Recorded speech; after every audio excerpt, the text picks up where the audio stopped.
आनंद लो प्रतिदिन जीवन का में आपका स्वागत है। हमारे साथ बने रहने के लिए धन्यवाद। आज इस कार्यक्रम में दिमाग के विषय पर बात कर रहे हैं हम विचारों की शक्ति के बारे में, और आज हम चर्चा करना चाहेंगे शांत विचारों की। बाइबल कहती है हमें शांति के पीछे जाना है और इस शांति को ही अपना निर्णायक बना के सारे निर्णयों को लेने में मदद लेनी चाहिए। क्या कुछ दिनों से शांति की कमी है आपको? क्या आपने किसी से ये कहा मेरी शांति छीन ली गई है, यानी मुझे अपनी शांति वापस चाहिए? आप जो सोच रहे हो उस पर आपको पुनः विचार करना होगा, क्योंकि अगर आपके विचार शांतिदायक नहीं है तो जीवन में भी फिर शांति नहीं आएगी आपके। कृपया हमारे साथ बने रहिए। बैटलफील्ड ऑफ द माइंड के इस संदेश को अब यहाँ से आगे बढ़ाएंगे। आपके विचारों को सावधानी पूर्वक सुनना कब सीखेंगे हम लोग, जिससे कि शैतान हमारे दिमाग का इस्तेमाल कूड़ेदान की तरह ना कर सकें। कूड़ा अंदर, कूड़ा बाहर।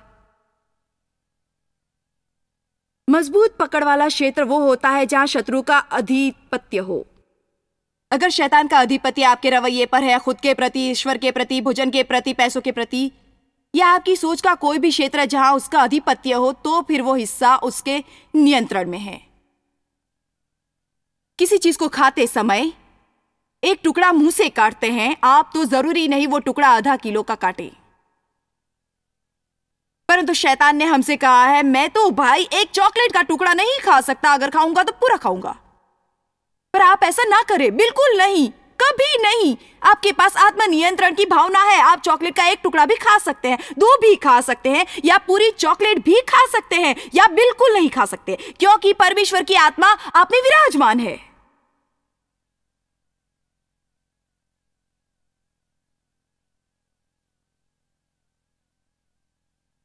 मगर शैतान कहेगा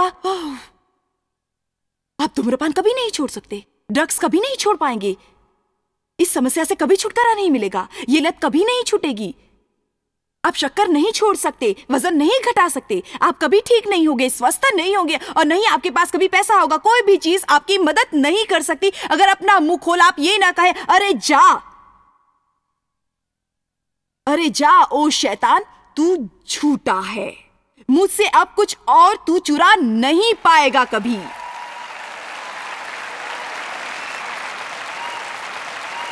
जी हां, आपके पास खून से खरीदी विरासत है। यीशु मसीह के संयुक्त उत्तराधिकारी हैं आप, परमेश्वर के पुत्र हैं। आप सर हैं, पूंछ नहीं, ऊपर हैं, नीचे नहीं। परमेश्वर ने आपके लिए अच्छा ही जीवन सुनियोजित किया है। कोई फर्क नहीं पड़ता आज आप कहां, कल आप तरक्की कर सकते हैं, जरूर कर सकते हैं। यूहन्ना 8 वचन 31-32, यदि तुम सचमुच मेरे वचन में बने रहोगे तो सचमुच मेरे चेले बनोगे और सत्य को जानोगे और सत्य तुम्हें स्वतंत्र करेगा। परमेश्वर के वचन आईने समान है। 2 कुरिन्थियों 3:18 में भी कहा गया है, जब हम उनके वचनों को देखते हैं तो समझिए हम आईने में देख रहे हैं। मान लीजिए कि एक बड़ा सा आईना यहां भी है मेरे सामने। इस बाइबल को ही आईना मान लेते हैं हम। एक औरत कितनी बार आईने में देखती है ये देखने के लिए कि उसके बाल सही है या नहीं। अगर आप आईने में ना झांके तो आपको पता नहीं चलेगा कि कितनी धूल जमा हो गई है चेहरे पर, और फिर ये सोच के कितनी शर्मिंदगी होगी, पूरे दिन में ऐसा ही बना घूमता रहा मैं कहीं और पता भी नहीं चला। हम जब तक आईना ना देखे हमें ये पता नहीं चलता हमारे कपड़े सही है या नहीं, कहीं गड़बड़ तो नहीं है, बाल सही बने हुए या नहीं, मेकअप उतरा तो नहीं है, हम कैसे लग रहे हैं ये तब तक पता नहीं चलता जब तक हम आईने में न देखें। इसी तरह का जीवन जी रहे हैं हम, ये पता नहीं चलता जब तक ईश्वर के शब्दों का आईना न देखें हम। और इसीलिए उसके वचनों में हर क्षण रहना चाहिए हमको, क्योंकि 5 साल अच्छा रवैया रखने के बावजूद भी बहुत आसानी से फिर बुरे रवैये से घिर जाते हैं हम, सिर्फ इसलिए कि लगातार ईश्वर के शब्दों को नहीं पढ़ते रहते। आप भूल जाते हैं कि रवैये की अहमियत क्या है। मैं जो कुछ आज रात आपको बता रही हूँ जरूरी नहीं वो बिल्कुल नए ज्ञान का खुलासा हो जिसे पहले आपने सुना नहीं। मुझे कोई परवाह नहीं कि आप ये कितनी बार सुन चुके हैं, आपको ये बार बार सुनना होगा, बार बार बार बार बार बार बार बार लगातार। अगर आपके दिमाग को जरूरत नहीं तो मुझे जरूरत है, इसलिए मैं खुद को ही ये प्रवचन दे दूंगी।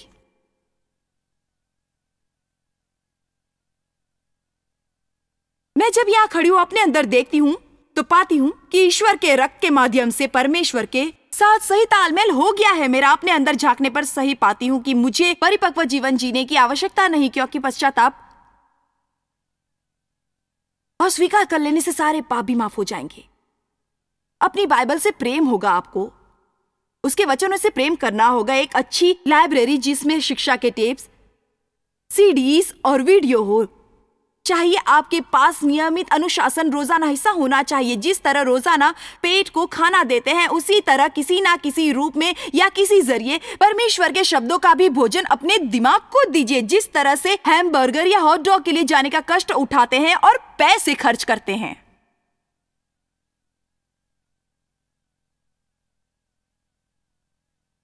कुछ लोग यहाँ आना तो चाहते हैं पर 2 घंटे गाड़ी चलाकर पहुंचने से घबराते हैं, परंतु अगर उन्हें खाने की कोई सड़ी चीज की जरूरत हो तो पूरा शहर घूमेंगे।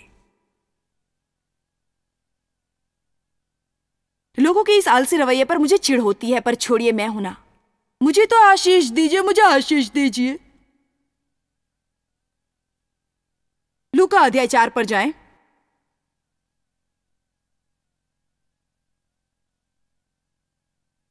परमेश्वर के शब्दों के लिए भूखा होना चाहिए आपको। परमेश्वर आपके जीवन में अधिक से अधिक हो। सुस्त भी मत रहिए और इतने भी आध्यात्मिक तृप्त ना हो जाइए कि जिसके बाद परमेश्वर की चाहत ही ना रहे आपको।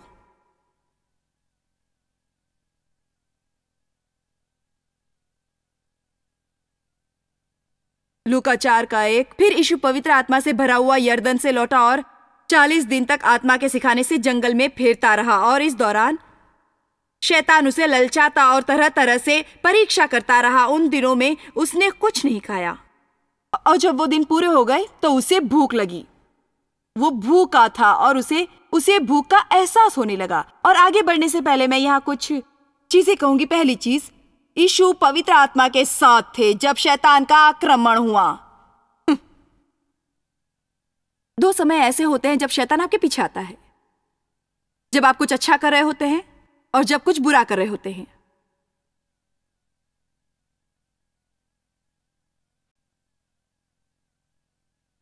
कई बार दोनों में भेद करना थोड़ा मुश्किल हो जाता है, इसलिए मैं हमेशा यह बोलने की शुरुआत करती हूँ, हे परमेश्वर, अगर मैं कुछ गलत कर रही हूं तो कोई दरवाजा खोल दे जिससे मुझे कोई रास्ता पता चले। परंतु बहुत समय पहले बस यही सोचा करती थी, अगर कोई परेशानी हो रही है मुझे तो इसका अर्थ यह नहीं कि परमेश्वर में पूरा विश्वास नहीं है मेरा। शैतान धर्मियों पर ही वार करता है और बाइबल कहती है कि धर्मी सताए जाएंगे। यीशु पवित्र आत्मा के साथ थे, इसलिए शैतान उन पर टूटा। और यह भी गौर करें कि शैतान ने इंतजार किया उनके थकने और दुर्बल होने का। वार करने से पहले जागो कलीसिया जागो। अगर आपने इससे पहले का मेरा प्रोग्राम टीवी पर नहीं देखा तो देखना चाहिए, क्योंकि उसमें मैंने बताया था कि क्यों मसीहों को जीवन में संतुलन और उचित मात्रा में आराम की आवश्यकता है आपके स्वास्थ्य के लिए। तो ये जरूरी है कि, परंतु इसलिए भी है क्योंकि शैतान के झूठ का सामना आप तभी कर सकते हैं जब आपके शरीर, मन और भावनाएं थकी हुई नहीं होंगी। आज हर तरह का तनाव जिसमें इंसान जीता है, शैतान ने ही दी है। फिर से दोहराऊंगी, हर तरह का तनाव जिसमें इंसान जीतता है वो शैतान ने ही दी है। हम में से कोई इस स्थिति में ना आए जहां 7 दिन 24 घंटे लगे हुए दिखाई पड़े। हम ऐसी स्थिति कभी नहीं आनी चाहिए कि आधा घंटा देर हो रही हो तो हम अपना मोबाइल लेना ही भूल जाए, हड़बड़ाते हुए भागने लगे, या जब सुबह 3 बजे उठे तो बाथरूम जाने की जगह ईमेल देखने बैठे।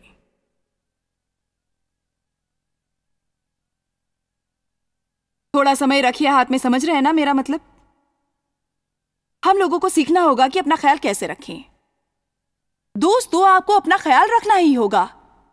आपका शरीर वो घर है जिसमें निवास करते हैं आप, और अगर आप इसे नष्ट कर देंगे तो बाहर निकल जाएंगे।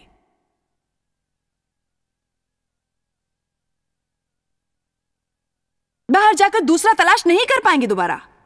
इसमें रहने का मौका बस एक बार ही मिलता है आपको, और अगर आपने इसे नष्ट कर दिया तो बेघर समझिए खुद को। एक विश्वासी होने के नाते ये भी शरीर पवित्र आत्मा का मंदिर ही है। ईश्वर आप में रहता है और आपके द्वारा कार्य करना चाहता है। लेकिन अगर आप अपना स्वास्थ्य नष्ट कर देंगे तो अपना शरीर नष्ट कर लेंगे तो आपके द्वारा भी कुछ नहीं कर पाएगा वो। इसलिए ऐसा मत करिए। आप खुद को धोखा दे रहे हैं, उसे भी धोखा दे रहे हैं, अपने आसपास के लोगों को भी धोखा दे रहे हैं जिनको आपके माध्यम से परमेश्वर धन्य करना चाहता है। मैं तो इस नतीजे पर पहुंची हूं कि कोई संबंध है, शायद सबके लिए ना हो, पर मुझे लगता है काफी लोग अपनी देखभाल इसलिए सही नहीं कर पाते क्योंकि अपने प्रति रवैया ही बुरा होता है उनका। उन्हें नहीं लगता कि खुद का सही ख्याल रखने के लिए जो करना चाहिए उसे करने के लिए योग्य समय नहीं उनके पास। आप में से कुछ लोग यही समझते होंगे, वो सिर्फ काम काम काम काम और काम करने लगते हैं। और अब शैतान ने भी आपको यकीन जमा दिया है कि जीवन का आनंद उठाना पाप और दैहिक है। आपको यूहन्ना 10:10 में पढ़ने की जरूरत है क्योंकि यहाँ यीशु ने कहा है, मैं इसलिए आया ताकि आप जीवन पाए और उसका आनंद उठाएं और भरपूर उठाएं जहां तक वो छलक न जाए। मैं अपने जीवन का भरपूर आनंद उठा रही हूं। आमीन।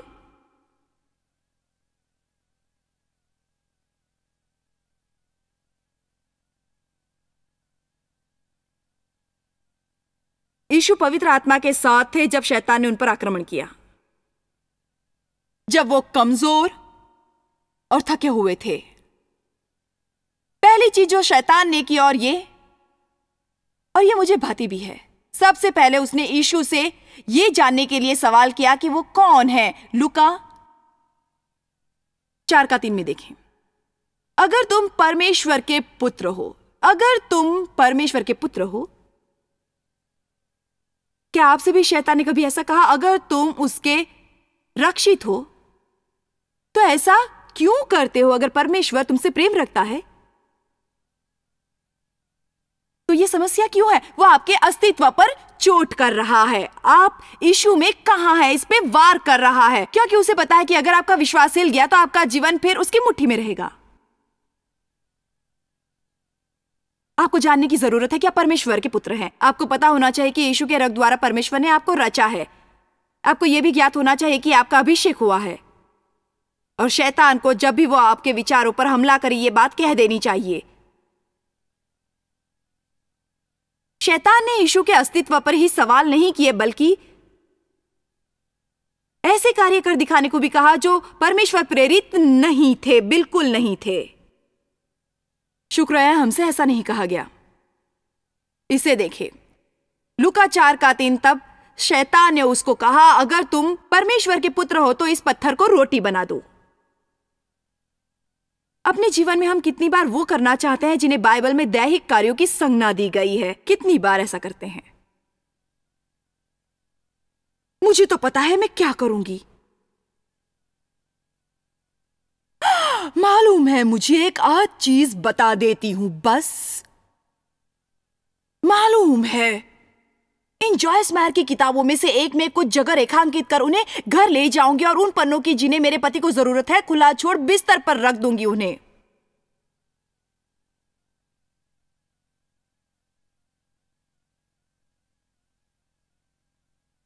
अपने टेप्स को जोर जोर से बजाने लगूंगी जब वो घर पे होंगे।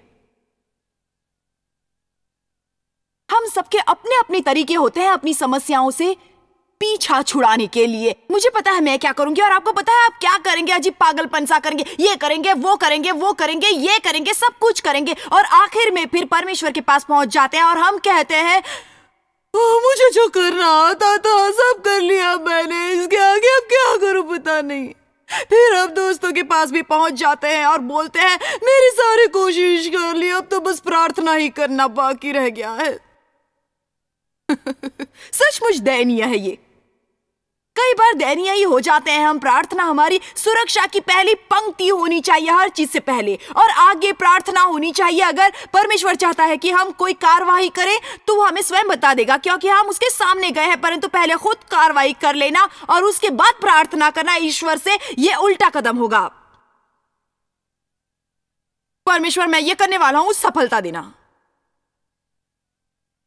परमेश्वर मैंने अब ये कर लिया, कृपया सफलता देना।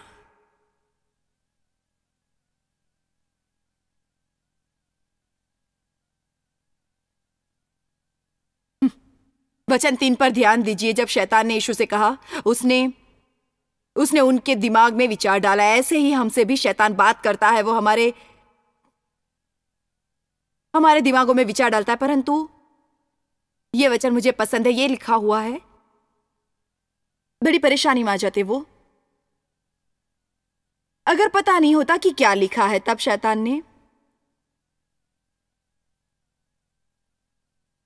तब शैतान उसे ले गया और पल भर में जगत के सारे राज्य दिखाए और कहा, मैं ये सब तुम्हें दे दूंगा अगर तू बस एक बार मेरे सामने झुके मेरी स्तुति करने लगे। और एक चीज जो शैतान हमारे दिमागों से खेलने में हर समय प्रयोग करता है वो है बहुत कुछ ऐसा देने का लालच जिसमें आके हम छोटा सा समझौता कर लें। हर कोई ये करता है, मेरा मतलब है आप जानते हैं, पर शायद ये 100% सच ना भी हो। ये काम जो बॉस मुझसे करवाना चाहते हैं सभी तो करते हैं। बड़ी बात क्या है इसमें? और शैतान कहता है अगर ये जरा सी चीज तुमने कर दी तो पदोन्नति हो जाएगी और चर्च में भी ज्यादा दे सकोगे तुम। और ऐसा लगता है आपको कि शैतान इस तरह की बात नहीं करेगा, समझौते के लिए नहीं कहेगा जिससे आपके पास और पैसा हो परमेश्वर को देने के लिए।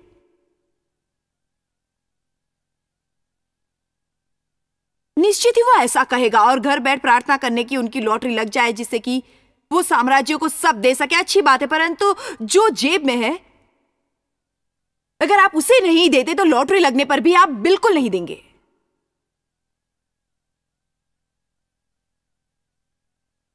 काश ऐसा हो जाता कि सब लॉटरी जीतने वाले या जुआ में धन कमाने वाले सारा पैसा लाकर इस कमाई का परमेश्वर के साम्राज्य के कार्यों में लगा देते। सारा पैसा जो जुए में जीता हो या लॉटरी में लगा हो।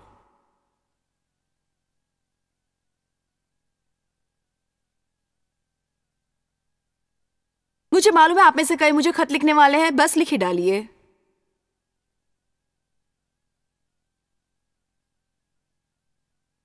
खैर उस उपदेश में जाने का अब समय ही नहीं है यहां। शैतान कहता है तुम ये ले सकते हो, वो ले सकते हो, अगर जरा सा समझौता कर लो कुछ भी ले सकते हो। उनके इन झूठों पर ध्यान मत दीजिए। हर चीज जो हम बस वो चीजें करना छोड़ दे जो हमारी अंतरात्मा के खिलाफ हो तो हमारा जीवन सही हो जाएगा। हर कोई ये करता है जिसे आप जानते हैं अगर आपको अशांति होती है तो वो काम मत करिए। अगर आपके प्रचारक वो काम करते हैं, अगर आपके उपदेशक वो काम करते हैं, अगर आपके अगुवाई वो काम करते हैं, लेकिन वो काम करने से आपको शांति नहीं मिलती तो वो काम आप बिल्कुल नहीं करेंगे, कभी भी नहीं करेंगे।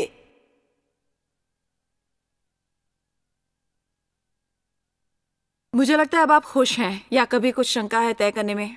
आमीन। मुझे पता है आपको सोचना होगा उसी तरह।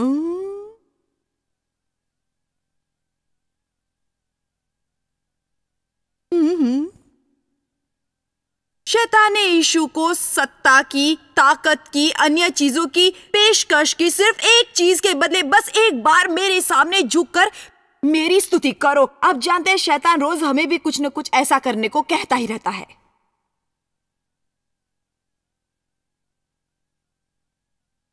अगर आप फिर से पूरा पढ़ें तो देखेंगे कि यीशु के अस्तित्व पर दोबारा से हमला किया गया था शैतान के द्वारा। अगर तुम परमेश्वर के पुत्र हो तो इस झमेले से कैसे निकलते हो देखते हैं। यीशु ने उलट के कुछ कहा उससे।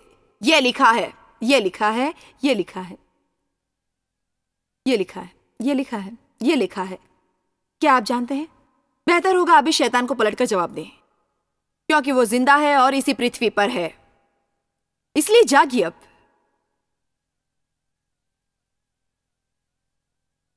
आजकल एक लोकप्रिय प्रचलन सा बन रहा है जिसके अनुसार लोग परमेश्वर को तो मानते हैं मगर शैतान को, नरक को बिल्कुल नहीं मानते। बड़ा सहज सा है ये, बड़ा सहज सा लगता है ये।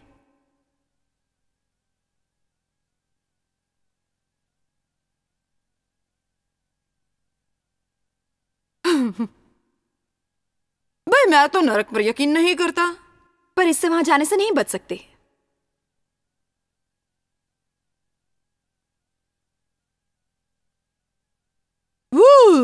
शुक्रिया यीशु। शैतान चाहता था कि यीशु गलत सोचे, इसलिए जैसा हमारे साथ करता है वैसे ही उनके दिमाग में भी झूठ डालने की कोशिश की। सबसे अच्छी बात जो इन वचनों में मुझे लगती है वो ये है कि हर बार शैतान ऐसे प्रयासों के बाद फौरन यीशु से कहते थे ये लिखा हुआ है, ये लिखा हुआ है। उन्होंने 3 दिन इंतजार करके सोचने के बाद कि क्या जवाब देना है, उलट के उसे ऐसा नहीं किया। शैतान ने यीशु को बोला, यीशु ने शैतान को बोला, शैतान फिर बोला, यीशु फिर बोले। पहला पतरस 5:9 कहता है, हमें शैतान का दृढ़ता से सामना करना है। बहुत प्यारी बात है, कई साल पहले मेरे भी पल्ले नहीं पड़ी थी। बहुत अहम बात है ये कि हम शैतान से फौरन निपटे। मुझे भी सचमुच एक समस्या थी खुद पे तरस खाने की, और जब भी ऐसे लोगों की महफिल सजाता था शैतान, तो मैं वहां जरूर जाती। मेरे लिए तो खास ऐसी महफिलें सजाता था वो। पर तभी परमेश्वर इस मुद्दे की लगाम अपने हाथों में लेकर मुझे सिखाने लगा, तुम एक खास दयनीय और शक्तिशाली दोनों ही हो सकती हो। हर बार जब तुम्हें वो नहीं प्राप्त होता तो तुम्हें चाहिए था, तो तुम उसके लिए यहां दुख मनाने आती हो। इसका यह मतलब नहीं कि जो दूसरे कर रहे हैं वो गलत नहीं है। उसने मुझे ये नहीं कहा था क्या सही है क्या गलत। उसने कहा अपने पर तरस खाना बंद करना होगा। जब लोग तुमसे सही बर्ताव नहीं करेंगे, जब तुम्हें वो नहीं मिलेगा तो तुम चाहती हो, और जब तुम्हारे साथ दुर्व्यवहार होगा, आपको भी अपने पर तरस खाने की आदत छोड़नी ही पड़ेगी, क्योंकि परेशानियों से उबरने की शक्ति आप में नहीं आने वाली अगर आप अपने पर तरस खाना नहीं छोड़ेंगे। मैं जानती थी परमेश्वर मुझे बोल रहा था, लेकिन तब तक आदत पड़ चुकी थी। जी हाँ, शरीर को दया से प्रेम है। मुझे याद है कब परमेश्वर ने इस मामले में हाथ डाला। बस ये समझ लीजिए, जब हम यात्रा के बाद घर लौटे और देव ने कहा था मैं गोल्फ खेलने जा रहा हूं, ये एक बड़ी समस्या होती थी मेरे लिए। अब तो मैं खुद उन्हें प्रोत्साहित करती हूँ जाने के लिए, पर यह शादी के 39 साल बाद ही हो पाया। चीजें बदलती रहती हैं चीजें। ऐसा नहीं है कि मैं अब उसको उतना प्यार नहीं करती, बस चीजों को देखने का नजरिया बदल जाता है आपका। बड़ी हैरानी होती है याद करके वो बातें जिन पर अक्सर हम बहस किया करते थे। यकीन नहीं होता अब हम ऐसी बातों पे बहस नहीं करते हैं। कभी विश्वास ही नहीं होता मुझे। ओह, बिल्कुल पागल सी हो जाती थी मैं, और पूरे दिन अपने पर तरस खाती रहती थी। इसलिए भी उन धर्म गोष्ठियों की तरफ रुख होने लगा जहां से घर लौट ऐसा महसूस होता जैसे मैं एलिया हूँ जिसने सारे भविष्यवक्ताओं को शिकस्त दे दी और बाद में घुटनों के बल रेंगते एक पेड़ तले मरने पहुंच गई। मेरा क्या है, पूरे सप्ताहांत तक मैंने मेहनत की और किसी ने मेरे लिए कुछ नहीं किया। हर कोई मेरे अंदर से ही सब कुछ चूसता रहता है, जो कुछ मेरे पास है ले लेता है, पर परवाह किसी को नहीं, जरा भी मेरी परवाह नहीं। अब क्या होगा मेरा, क्या करूं? आपको लगता है परमेश्वर इससे हिल जाता है? बिल्कुल भी नहीं। हाँ, बिल्कुल भी नहीं हिलते परमेश्वर, मगर शैतान जरूर हिलने लगता है। तब एक दरवाजा पूरा सपाट खुल जाता है हमारे जीवन में उनके प्रवेश के लिए। और मैं बता रही हूँ, फिर जीवन के लिए लड़ने की जरूरत आन पड़ती है हमें। आपको खुद पे तरस खाना अच्छा लगता होगा, मगर ये एक शैतानी जज्बात है, परमेश्वर की भावना नहीं। और इससे आपकी समस्या का कोई समाधान भी नहीं निकलेगा। अब की मदद के लिए कुछ करिए। सुन रहे ना आप? मुझे स्वयं की मदद खुद कीजिए। दीवानों की तरह बैठे मत रहिए, क्योंकि कोई आपकी मदद के लिए नहीं आएगा। अपनी सहायता आपको स्वयं करनी होगी।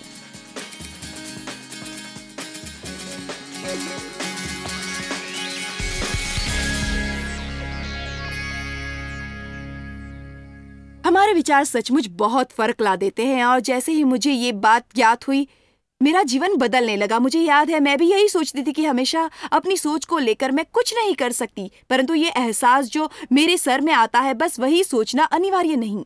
मैंने ये जाना कि अपने विचारों को चुन सकती हूँ, और इन विचारों का काफी गहरा संबंध मेरी भावनाओं और मेरे कार्य और मेरी जिंदगी से है, और इसका सचमुच बहुत असर पड़ा मेरे जीवन पर। विचार बहुत शक्तिशाली होते हैं।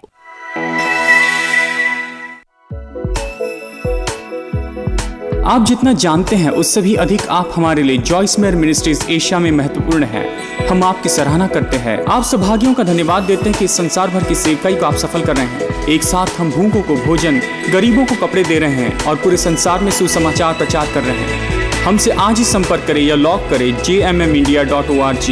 अपने प्रार्थना निवेदन भेजें, हमारे स्रोत के विषय जानें, जॉइस की सभाओं के विषय जानें, और जैसे हम पूरे संसार में मसीह के प्रेम को बांटते हैं, तो आप हमारे साथ सहभागी हो जाएं।